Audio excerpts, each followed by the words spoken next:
So The Legend of Zelda Tears of the Kingdom has recently released and has been putting up a lot of crazy stuff on the internet with a lot of crazy creations and whatnot.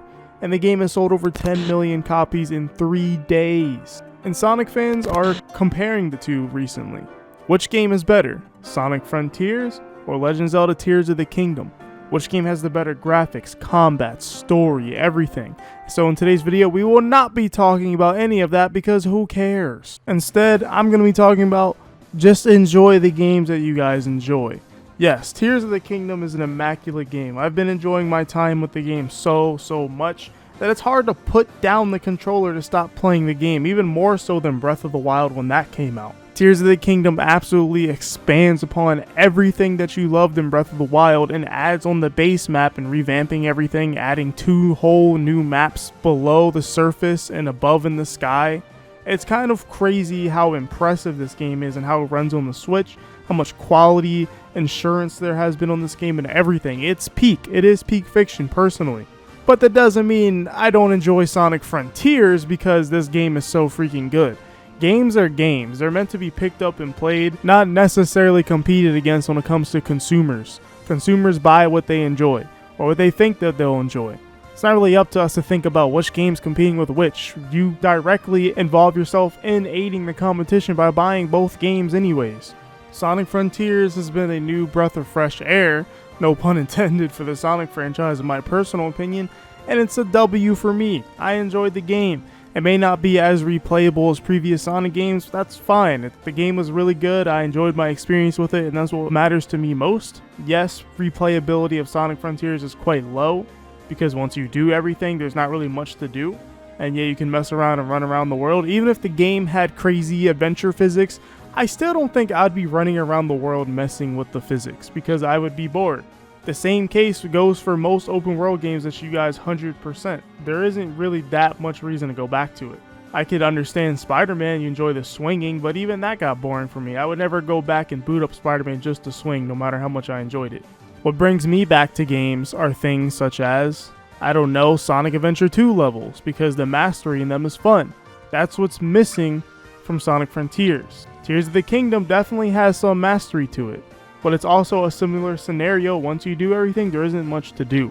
I know that's kind of somewhat random to bring up, but that's been a big topic of discussion when comparing these two games. It all depends on what you value more. Do you value your first couple experiences more, or do you value coming back to the game non-stop, because Sonic fans can't help but play one game? And it's wild to me that Sonic Frontiers fans are complaining about replayability when there's literally DLC coming out. We've been in a DLC wave. We just got the whole battle thingy and all the other stuff. And then the next update's adding freaking spin dashing and all this stuff. Like, just wait. Like, you guys are so impatient. Like, I guess that's on brand for Sonic. It'd be different if we didn't know DLC was coming, like, very soon. But it's coming very soon. The next update's literally called Sonic's birthday. And it's not even a month away. I don't know. But I can't help I just can't help but feel that we Sonic fans...